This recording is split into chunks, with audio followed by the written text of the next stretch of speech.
Support for the BowHunterPlanet podcast is presented by DEADDOWNWIND, TINKS, Shadowhunter Blinds, Burris Optics, DEADRINGER, The Grind, BowHunter Archery, Element Outdoors, Reveal Cellular Camera, HHA and HHA USA, Black Eagle Arrows, Cobra Archery, CAMPCHEF, Novix Outdoors, and caffeine support provided by Deer Camp Coffee.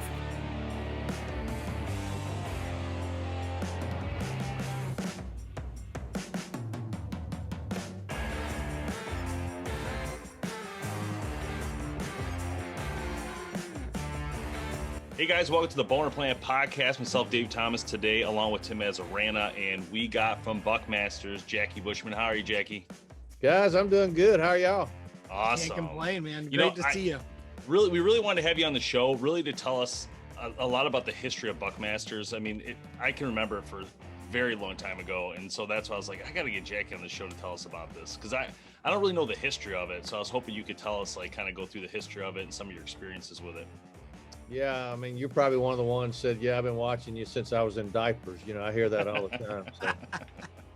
My first comment is, I said I helped Moses when he came off the boat to divide the animals, and I took the whitetail. So there you go, man. I love it. No, way back, I was a tennis professional. That's what I used to do for a living. I played professionally back in the 70s, and then I taught tennis for about 7 or 8 years here, city tennis director here in Montgomery, Alabama. And my good friend was Ray Scott, who started the BASSMASTERS here in Montgomery. Awesome.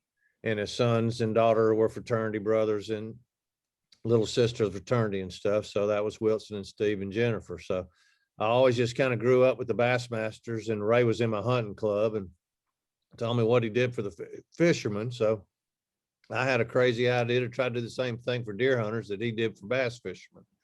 And I was running the blue-gray tennis tournament with my dad, and that's the biggest collegiate tennis tournament in the country.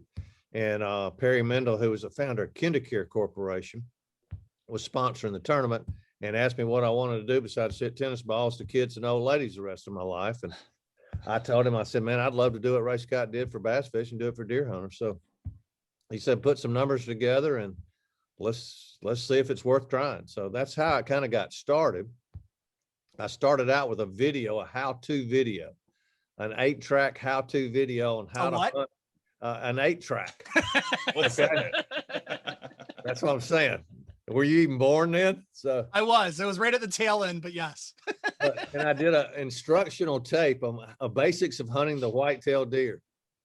And golly, I hope they threw the master away on that thing. It was terrible, but it got us started. And I don't know, we sold 10 or 20,000 of them, and I got a chance to take this BUCKMASTERS idea now after the videotape and go try to sell it to people. And that's what I did. I went out and sold them a concept, but I started it with a promotional event. Again, y'all weren't born here, but the NBC had a deal called the Superstars. It's where it took athletes like Joe Frazier or Bruce Jenner in his day. They would be doing track and swimming and all this stuff. So basically I took that concept and put it in an outdoors twist. I had hatchet throwing, skeet shooting, ATV obstacle, bow and arrow golf, rifle, bow hunting, you know, bow shooting and all that. And I had celebrities like Bo Jackson and Dale Earnhardt and Wade Boggs and did all that. And that's how it started. It was the BUCKMASTERS Classic. And we had a deer hunt there at the same time, but the TV show was all about outdoor events. And that's awesome. How we started was with a promotion. And once we got that started, we had a magazine, which that we got the sponsors to put a 4-color page in. And that's kind of how the BUCKMASTERS started. That is amazing. How did you get into hunting? What's your background? My grandfather got me going.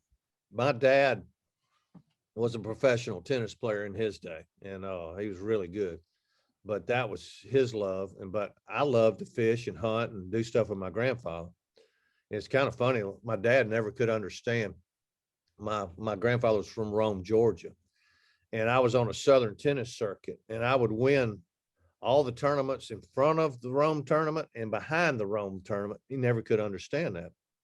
It just happened to be that it was a full moon, and my grandfather and I were going brim fishing, and I'd lose first round, so I'd go fishing with my grandfather.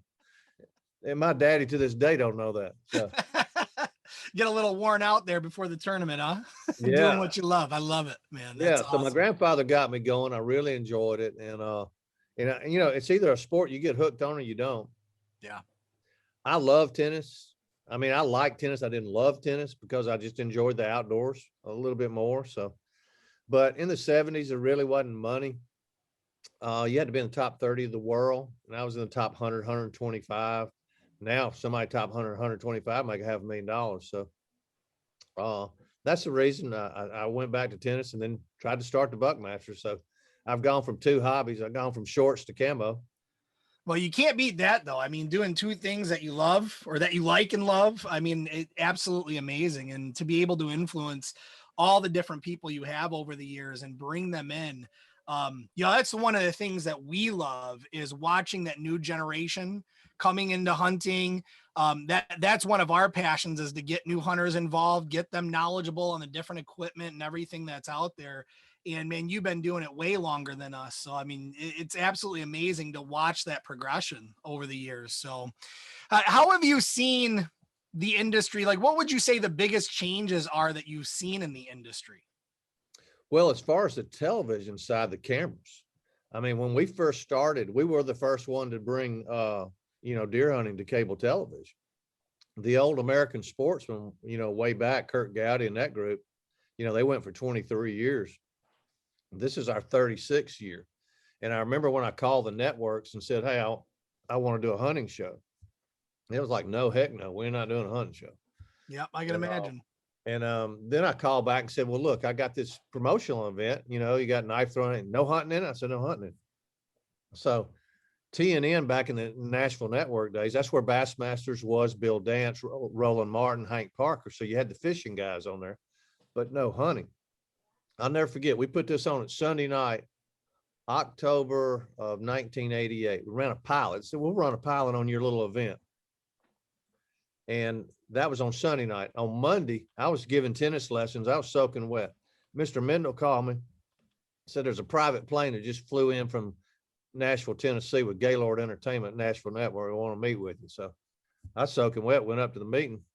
They said, boy, you just brought us the highest rated show we've ever had on the network with your little promotional event. We'd like to talk about doing the first hunting show on cable television. And that's how it started. That's awesome. But the cameras, guys, and it just drove me crazy. And I really, when I look back, that's why you didn't have hunting shows. You couldn't draw the light. So when you're hunting in the morning, I'm 30 minutes behind you. All my camera guys are doing, don't shoot, I don't have enough camera light. In the afternoons, I'm having to quit 30 minutes before prime time.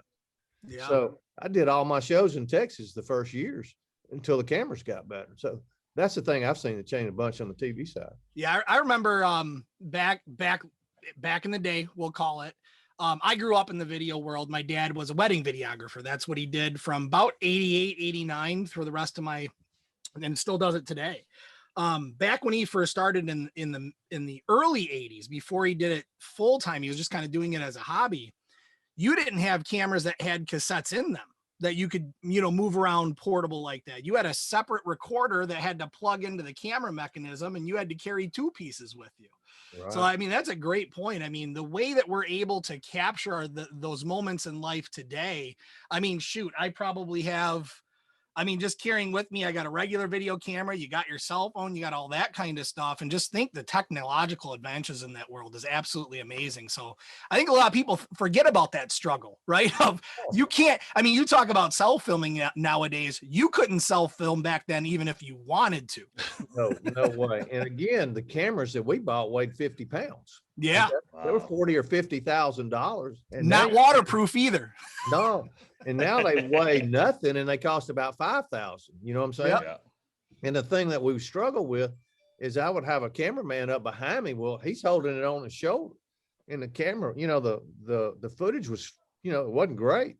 Yep. Shaky at best, right? So then we had to develop a tree arm. Okay. And we built our own tree arm to put the camera on top of the tree arm to keep the footage steady. So now that somebody's in the tree arm business now because of starting to do outdoor television, because that's what you got to have.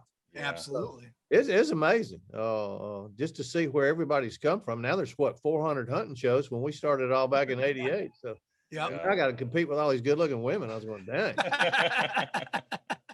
So what's been your favorite? I know this is kind of a mix for you guys because you work with guns and bows, but I guess do you prefer one over the other personally? Like you rather bow hunt when you can, or how do you feel about that? I guess.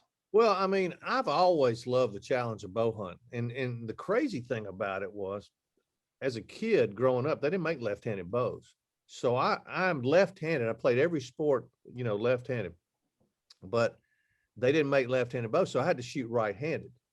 And when you start doing that, everything's crisscrossing on you.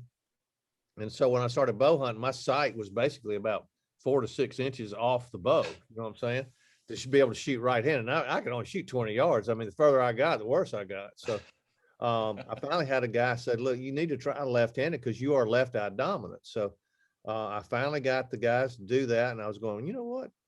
That's pretty cool right there. So, but I thoroughly enjoy the scouting part of the bow hunting side because you got to get so much closer to the game. Absolutely. And a lot of people have no clue. I mean, bow hunting video is a pain in the rear end. Okay. Because now you got double the movement, double the scent. Everything is going against you. And you're hunting the number one, species in the world is a whitetail buck. So that is a challenge. Bow hunting was a challenge anyway. Put a cameraman out there and see how your success is. So everybody says they wanted to do my job. Let's have at it. Do that bow hunting video. Go ahead and try. And the folks that do a bow hunting show only, hey, cheers. Yeah. You're the best of the best, because I ain't got the patience to do it. But Yeah. I really love that. And we do probably 4 or 5 bow hunting shows. And I thoroughly enjoy it because I just know everything scouting wise has got to tighten up and try to get in. And my wheelhouse is about 35 yards. That's what I feel comfortable shooting. Yep. And it's just the cat and mouse of knowing here he comes. Then there's so many pieces to the puzzle in bow hunt. I mean, you got to be able to know when to draw, when not to draw. I prefer to grunt at the deer, but I got to be at full draw. I look for trees out in front of me, try to get the eyes of the deer where they can't see me. And people, I'm from Alabama. We're hunting 35 foot up in the tree, and these deer still look up. So I'm always a big believer on trying to see where the eyes of the deer are. If you can see their eyes, they can see you move. So there's just so many pieces, but when you finally make it work, and especially on video, man, it's a reward. I'll tell you, it's tough. Can you imagine how many beautiful bucks have been missed due to like self-filming or trying to film? I can't, in bow hunting, like I think about it, even like we do a lot more self-filming, and I can vaguely remember just, any movement, anytime, the deer are always in. So that I've always been the firm believer of, you just really have to kind of read the deer, like especially a whitetail. Like, is it like alert? Is it not alert? Like you got to, all that stuff plays a factor before you draw that bow. Is it searching around? Is it, I mean, there's been times where I pull back a bow and I had to hold it for like 5 minutes solid, just waiting for a deer to come out. And I was going to ask you about that, about your thoughts on just the archery industry and how it's changed for the bow manufacturer specifically in the designs, because these last few years, I held that bow for like 4.5 minutes because of the 80% let off, and I could do it, and it hurt, but I could do it, whereas, back in the day, that would not have been possible with 60% or 50%. Exactly. And, I got arrows still stuck in trees just for that point, where I was trying to let down, watching the deer walk, and I was anticipating him go to the right, and he kept coming straight at me. I'm full draw. I mean, I've got an old labrum muscle right here. It's torn and I can't hold it. So I'm trying to let it down, but it just takes off. It's probably it's my second biggest buck ever. It was a double drop tine, 175-inch deer. Wow. Thank God the wind was blowing at 20 miles an hour. He jumped over there and finally settled down, but that deer was just meant to be. But yeah, I can definitely say, with the let off, moving up, it's made a big difference, especially when you got a hold. But I try not to have to hold anymore than I have to. Once I get there, I pretty much go. I can't hold. I feel like that's one of the worst things you have to do as an archer is when you have to let down. Like, I hate that feeling. Like if I get stuck in that position, I'm like, I got to let it down. Yeah. I can't stand it because I'm so scared that I'm going to make the wrong move, or it's going to hear me, it's going to see me, all that extra movement. Yep. And that's like the worst feeling. I mean, Tim doesn't know it. Tim's a crossbow hunter, so he doesn't really understand what we're talking about right now, because his is always held back no matter what, just a finger off the trigger thing, like a gun, I guess. But in the sense of holding the bow and having to know when to bring it back, that's a hard decision. Like not going to the hold the whole time. But it hurts. Don't quit on me. Don't quit. After a while, you start shaking. Yeah. Well, the thing is, I noticed, and somebody taught me this, is that, you know, you see a lot of folks, they go way up high and do all that. That means they're just pulling too much poundage, and you ought to be able to just go straight back, keep your movement. So I see so many people that they, you know, oh yeah, I got to pull 65, 70, 80 pounds. Well, that's great. But if the whitetail sees you, you know, you can call yourself muscle man or whatever, but these bows are fast enough now. The airs are quick enough. Yeah, that's definitely been the trend. I mean, we've seen a lot, you know, a lot of people comment, and also manufacturers as well, coming out with those, you know, poundages that are just, you know, I sit there and think, and I wouldn't want to shoot it. And again, Dave was saying, you know, I'm more of a crossbow shooter by nature anyway, but I've seen plenty of deer from my buddies, Dave and other people that can get them at 40, 45, 50, 55 pounds. Yeah. It's all about the hunt and your setup and, you know, making the right shot and everything like that. And what I love to see actually more and more right now is a really big comeback. And I don't know if you really call it a comeback, but a lot more attention being paid to traditional archery.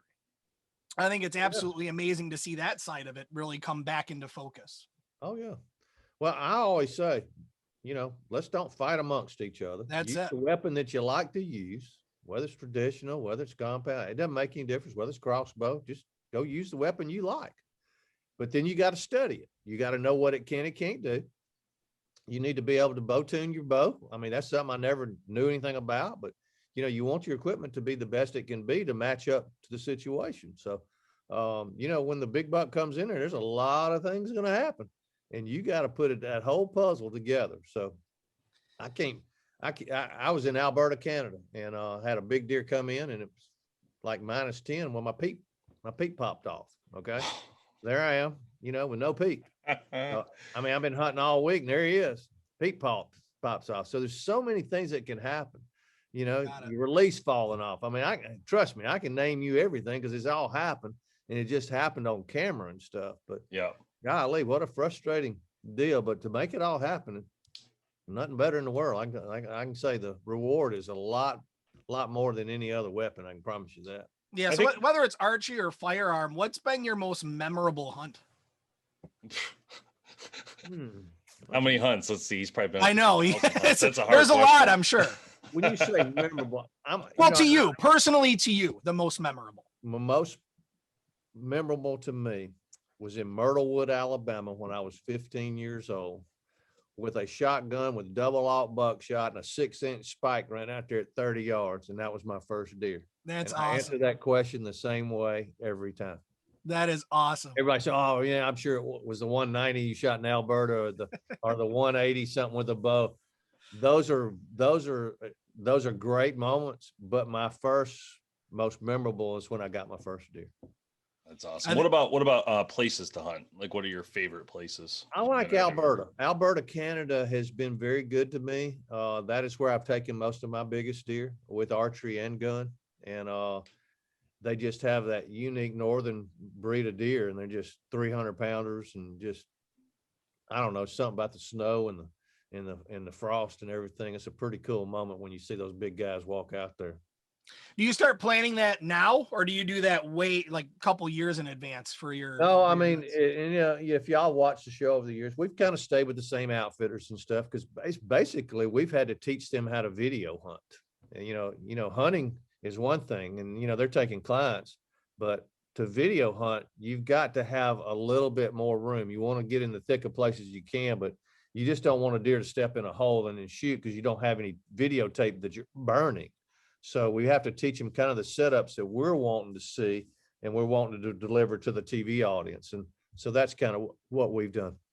Have you seen, has COVID really impacted your ability to do that up in Alberta? Oh yeah, we didn't get to go last year. I can't tell you whether we're going this year or not either.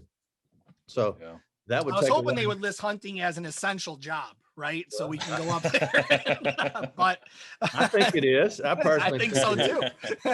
Yeah, I think so too. absolutely. You know, I was just thinking, Jack, I was looking at your website and I was looking at some of the sponsors you guys work with, and Gammo being one of them. Uh-huh. I did not realize this, and I bet you Tim didn't know this either, and I just found this out.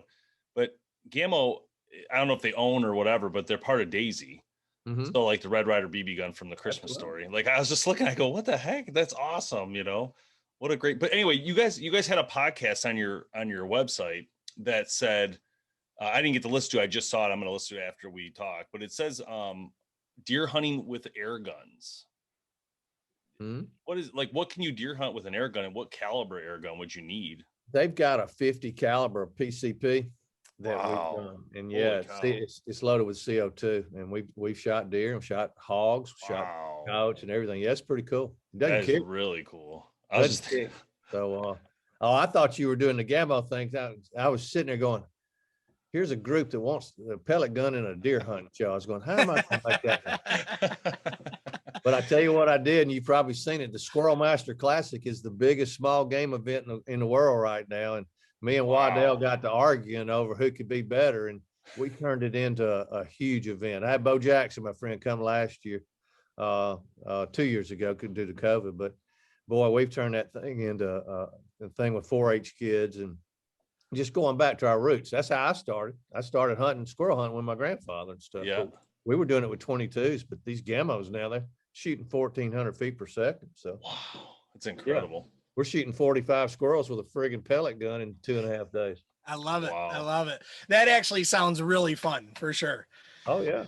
So those little suckers, I'll tell you, maybe I don't know. It's difficult to decide between squirrels and blue jays. Which ones are the most annoying when you're out there sitting on your hunt?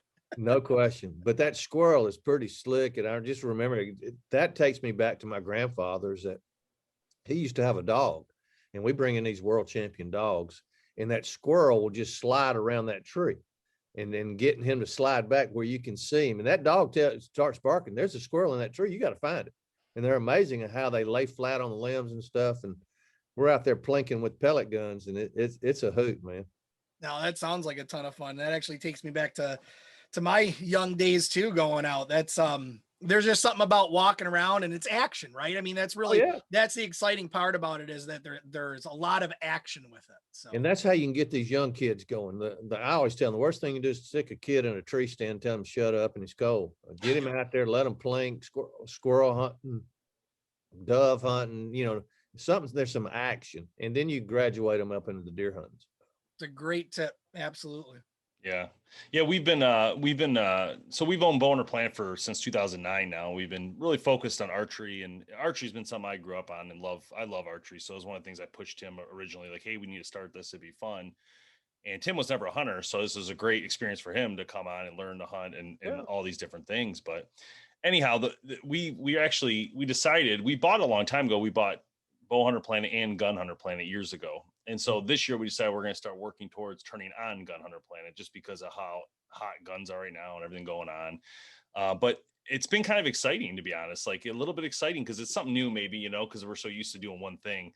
But I'm excited for the kids, like, to get them out. This is the first year I actually bought my son a 20 gauge, to go turkey hunting. It's always been bow or crossbow, because of BowHunterPlanet. We're always like, oh, you got to have a bow, So it's been kind of exciting. And the whole idea of plinking and doing 22 squirrel hunting, all that is like, got me really excited for the fall. Like, I just want to take them out, walk around and try it, and have fun with it. I did when I was a kid, but I I haven't passed that on yet. It's my point, because I've been so, bow this, bow that, so it's pretty exciting.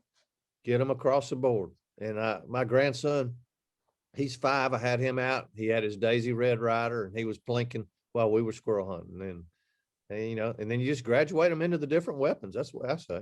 Yeah. Oh, for sure. Yeah. He just have finished up his safety courses in Michigan here. And so, Tim, I don't know if you know that, but you can do it online now. It's virtual. Then you can go out and train your child how you want to do it. But very exciting, and it's gonna be a good time. So, what's going to happen this year with the shows? Do you guys have? When did they start launching? I guess will the new stuff air in the fall, or how's that work? They start in July.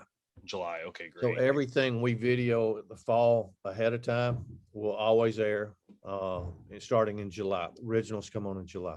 How many shows do you guys have? Well, we got the Buckmasters and the Jackie Bushman show, and they Okay, both run on the Outdoor Channel. We're on Sunday nights at 10 o'clock. That's the same time I started Buckmasters on the Nashville Network way back. So we've had that time for a long time. Who's your oldest sponsor you guys have? You know, my number one sponsor, very first one was TINKS. TINKS, nice. Very good. Yeah. So we got 7 sponsors that have been with us for 36 years. Wow. Easton is one of them. That's awesome. Yamaha ATVs, Real Tree. There's a few other ones. So That's we've been exciting. blessed.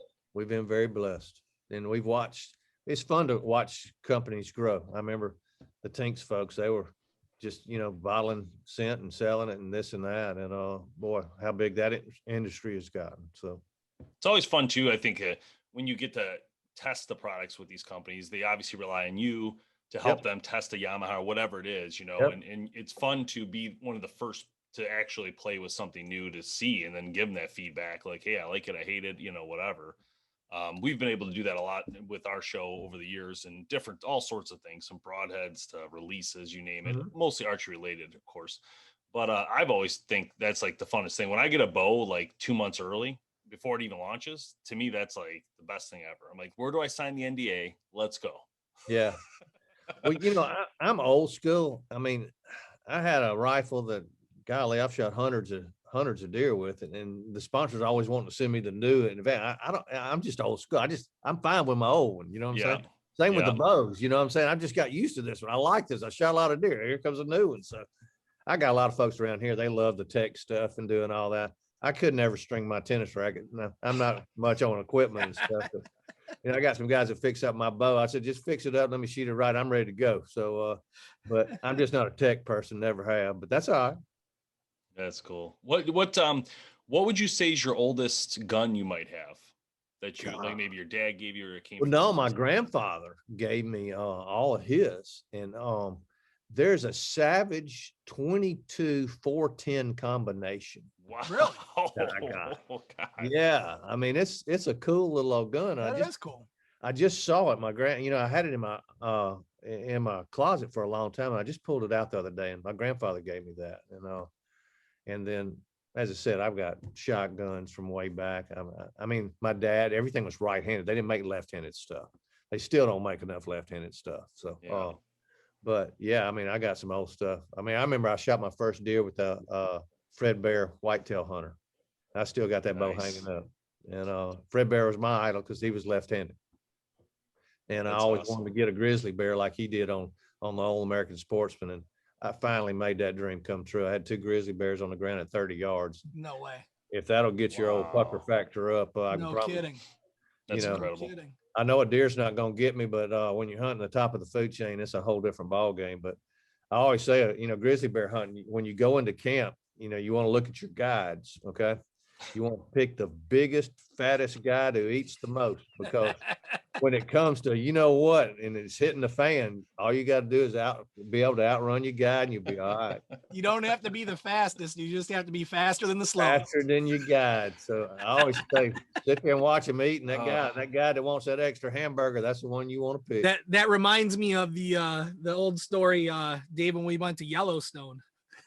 And I'm sitting there on crutches, and you're running away from a bear, and he runs right past me, and he just doesn't stop, doesn't look or anything. He just keeps going. I'm like, what's going on? You know, and he's running from a bear. I figured this guy's on crutches. He's dead first if it's behind. Exactly. You just got to know. All you got to do is outrun somebody.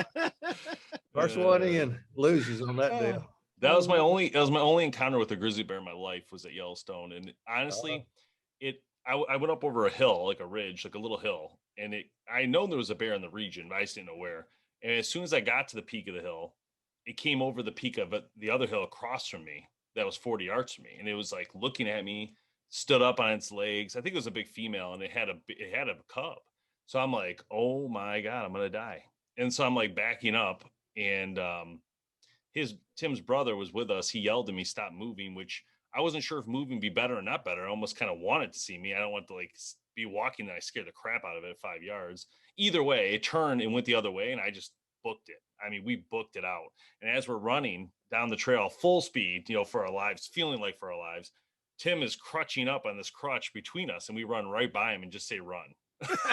I'm like, what do you mean? I can't even walk. Yeah. You see him You know, the just trying to, survival like, of the fittest. I saw my life playing out.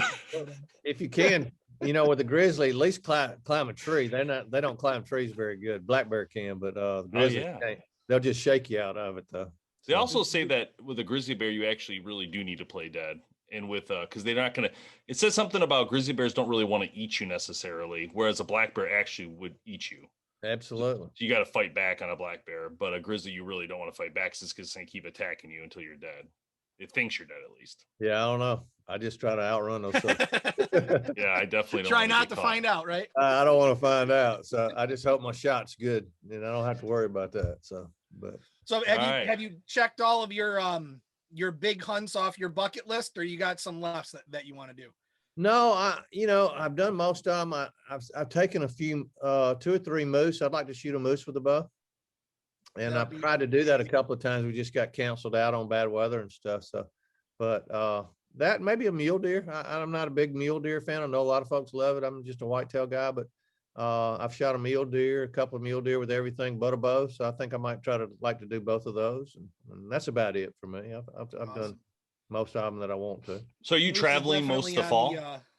Oh yeah. I mean, when we leave, Dave, we leave middle of September, and then we'll hunt every day till February 10th. Wow. Holy cow. Yeah.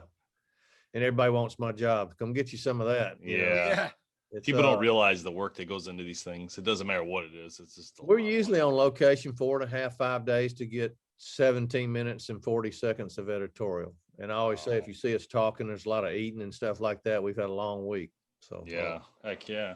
That's crazy. Yeah, I can barely take off every weekend in October with the wife. So yeah, you got it good there. That's for sure. Well, I've been blessed, but you know, she's had to raise both kids, take care of dying parents, and raise 4 or 5 dogs. So, but that's what I do for a living, and Love it. try to entertain as long as we got folks that want to watch. I'll keep screwing up on TV. So. Well, you got 2 big fans here, man. We can't wait to see your new content coming up. And yes, thank you for doing this. Awesome for coming on today. We really appreciate it. Well, my pleasure, guys. Anytime I can help y'all, y'all give me a buzz. I'd love to be back on the show. Y'all get the gun thing going. I got a bunch of crazy gun stories too. Excellent. Thank you so much. Thank you for what you do and keeping people engaged and going hunting, because that's a big deal. We got to grow the heritage. The only way to do it is people like you getting it done, and it's not easy to do. So hats off. Thank you. BUCKMASTERS.com to learn more, guys, about Jackie Bushman and what he does. Thank you, Jackie. We appreciate it, man. Thank you. All right, guys. Thank y'all. See you next time.